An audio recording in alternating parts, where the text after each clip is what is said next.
today's show, we have an update regarding Tierra del Sol being under new ownership. Plus, in lifestyle, we'll take a look at this futuristic way to travel on land, in the air, and in the sky. Also, we have a one-on-one with a successful business female leader to tell us the ins and outs of the working world. 15 on 15 starts right now. Thank you for joining us. I'm Yanto Liu. Tierra del Sol is currently under new ownership. On Tuesday, a court case was settled. One of the new owners gives us an update on the property.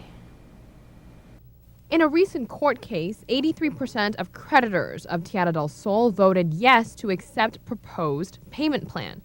The property had been struggling financially, but under new ownership, it seems to be that they are right on track. The creditors really voted strongly with their voice. They heard the details behind our plan, and they actually sided with the outcome of the administrator's recommendation, as well as the support that the banks have had and the government has had, as well as everything we've shared over the last 18 months in terms of making sure Tierra del Sol becomes a certain success for the future.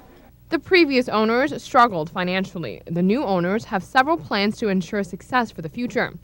During this difficult time, the management team has been able to keep the employees on payroll.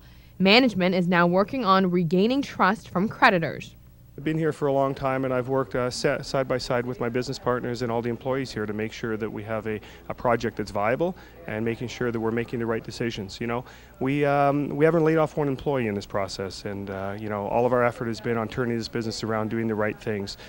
We've been current with all of our creditors. Many of those wanted to do business with us only on a cash basis, maybe 9-10 months ago, and we've earned credit back with our creditors. So we've demonstrated the trust that's necessary for this project and to actually build a success for this property and for Aruba. Mr. Matelot says bankruptcy is an option they would like to avoid at all costs. When you think of the alternative, I just don't know who could comprehend that bankrupting a property would be a good thing for the employees, a good thing for the creditors, or a good thing for the island. Bankruptcy means job loss. Bankruptcy means that the creditors would receive no money. And bankruptcy is just bad for tourism and for the economy of Aruba. It's not good and just bad for Aruba overall.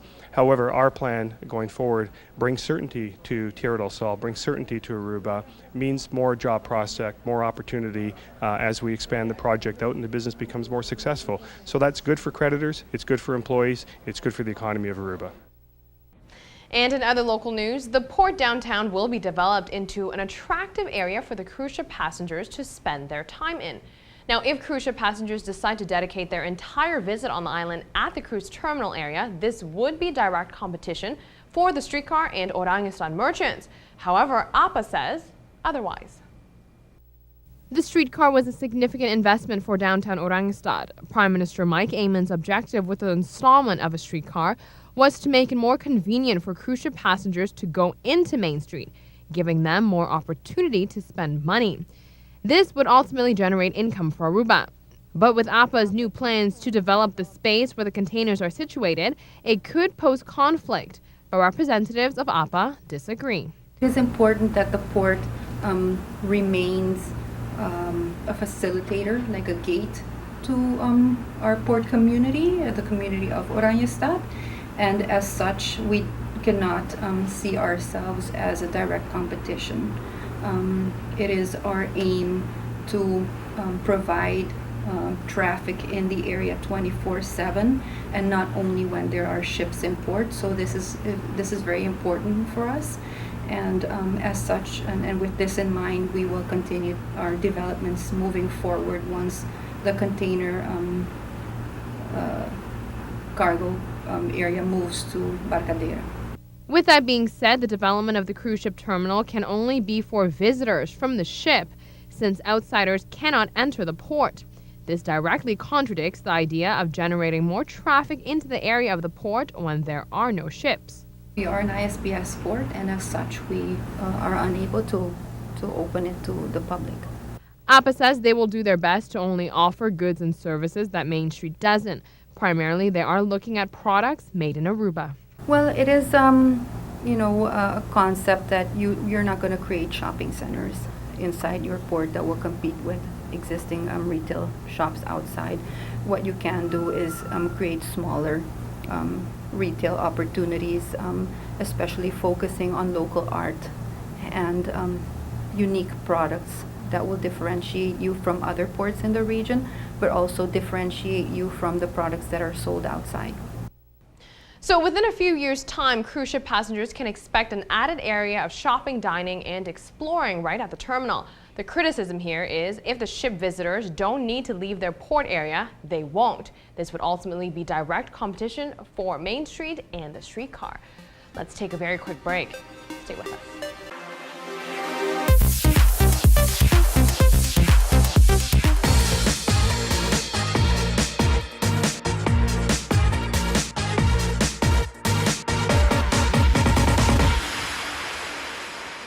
Welcome back from the break. The future in transportation is here. Take a look at this futuristic aircraft that allows you to travel through the sky, land, and water.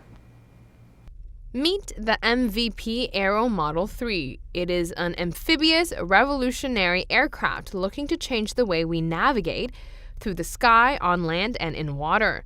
The aircraft boasts a futuristic design giving you flashbacks of watching the Jetsons when you were a kid.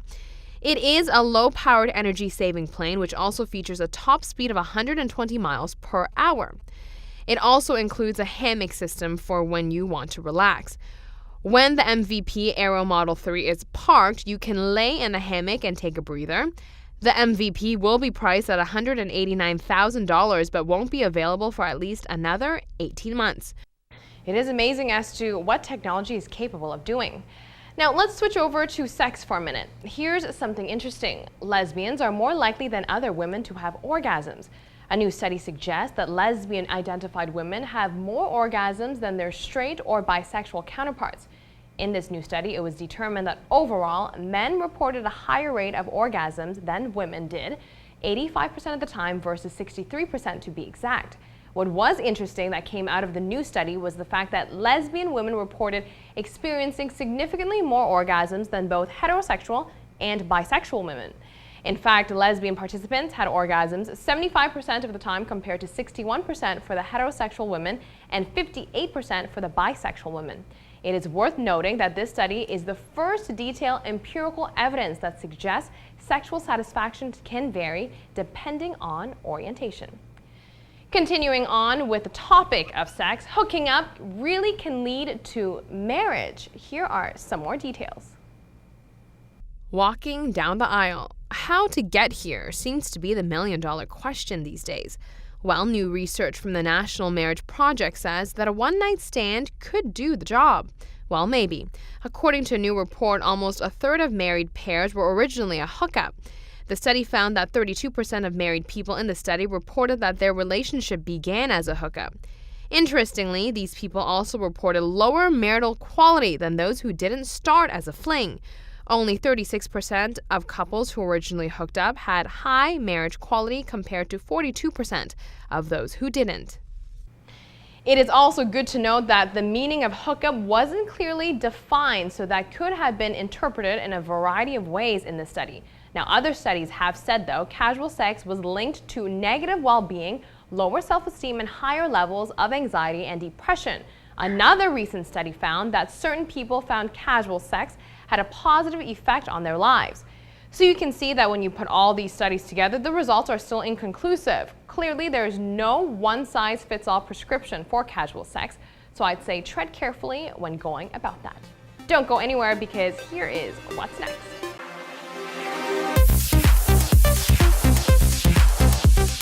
A barrier still exists between men and women within the workforce. There is an unspoken double standard when it comes to females and males climbing that corporate ladder. A successful businesswoman elaborates on this for us. Anita de Groot owns and operates a business empire. She says men and women can learn from each other. So she highly recommends both sexes to attend the Women in Leadership Conference on Friday. There will be masculine and feminine aspects regarding leadership presented during the conference that applies to both genders. I think it's important for men and women to understand what the benefits are in working together. Because it's not like women know everything well, men know a couple of things very well, and we could learn from them, and they could learn from us.